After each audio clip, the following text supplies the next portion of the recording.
Selamat datang di channel History TV. Kalau Anda suka dengan video-video kami, tolong bantu subscribe, share, dan like supaya channel ini cepat berkembang. Kami ucapkan banyak terima kasih yang sudah support dan mendukung channel kami. Sejarah lahirnya PKI di Indonesia. Pada awal Partai Komunis Indonesia (PKI) adalah partai politik yang dibentuk pada 23 Mei 1914. PKI sempat menjadi salah satu partai terbesar di Indonesia sebelum akhirnya dibubarkan pada 1965. Setelah itu, eksistensi PKI juga dilarang pada tahun berikutnya. Lantas, bagaimana sebetulnya sejarah lahirnya Partai Komunis Indonesia? Simak video sampai habis biar tidak gagal paham. Berawal dari ISDV. Berdirinya PKI diawali dengan organisasi komunis yang didirikan oleh Hans Nevliet pada 1914, yaitu Indische Sosial Demokratische Vereniging (ISDV). Pada awal pembentukan, ISDV memiliki 85 anggota yang berasal dari dua partai sosialis Belanda, yaitu Partai Buruh Sosial Demokratis dan Partai Sosial Demokratis yang bergerak di Hindia Belanda, yang mempunyai sebuah misi untuk menanamkan paham Marxisme komunisme terhadap perjuangan nasional Indonesia. Salah satu cara agar misinya dapat berjalan adalah dengan menyebarkan pahamnya lewat organisasi buruh kereta api di Semarang. Selain itu, Heng juga menyebarkan paham komunisme lewat organisasi Serikat Islam SI, organisasi besar di Indonesia saat itu. Heng menyebarkan pemahaman lewat Samaun, Alimin, Darsono, dan tokoh SI lainnya. Sejak bertemu Heng pada 1914, Samaun langsung tertarik dan mulai belajar membaca serta bahasa Belanda. Segera setelah itu, Samaun menjadi sekretaris ISDV di Surabaya. Kemudian, pada 1917, Heng bertemu dengan anggota SI lainnya, yakni Darsono, yang kemudian juga ikut bergabung. Perpecahan Serikat Islam. Pada perkembangannya, Samaun dan rekan-rekannya berniat untuk mengubah perjuangan Serikat Islam ke arah komunis.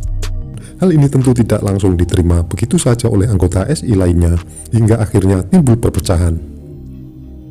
Munculnya PKI merupakan akibat dari perpecahan pada tubuh Serikat Islam menjadi dua kubu, yaitu SI Merah Komunis dan SI Putih Agamis.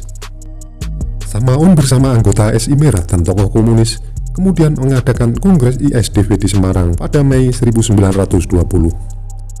Hasilnya, nama ISDV diubah menjadi Perserikatan Komunis di Hindia PKH, yang diketuai oleh Samaun dan Darsono sebagai wakilnya.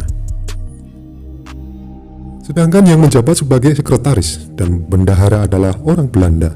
4 tahun kemudian, yakni pada 1924, PKH mengadakan Kongres Komintern kelima yang menghasilkan perubahan nama dari PKH menjadi Partai Komunis Indonesia (PKI).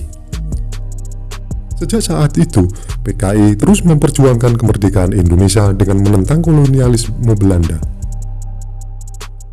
Akan tetapi, cara PKI melawan kolonialisme Belanda terkenal radikal dan condong anarkis. Sejak berdirinya PKI terlibat dalam beberapa pemberontakan, salah satunya peristiwa PKI Madiun pada 1948. Untuk menghentikan pemberontakan PKI Madiun 1948, Kolonel A.H. Nasution melakukan operasi penumpasan pada 20 September 1948. Dilembagakan oleh Presiden Soekarno. Pemberontakan PKI di Madiun tidak menghentikan dukungan dari sebagian rakyat Indonesia. Pada 1955, PKI ikut pemilu dan berakhir menduduki posisi keempat. 2 tahun berselang, Partai Masyumi yang merasa tersaingi menuntut agar PKI dilarang. Tidak berselang lama, terbentuklah Pemerintah Revolusioner Republik Indonesia (PRRI) yang ditugaskan untuk menangkap ribuan kader PKI. Mengetahui peristiwa ini, Presiden Soekarno yang mendukung sayap kiri mengeluarkan Undang-Undang Darurat. Tahun 1960, Presiden Soekarno mencetuskan slogan Nasakom, nasionalisme, agama, dan komunisme.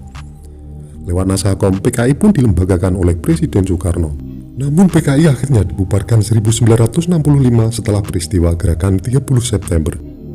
Itulah tadi secara singkat mengenai lahirnya PKI di Indonesia. Apabila ada kesalahan dalam kami menyampaikan, mohon diluruskan dan mohon maaf. Terima kasih yang sudah menonton sampai selesai.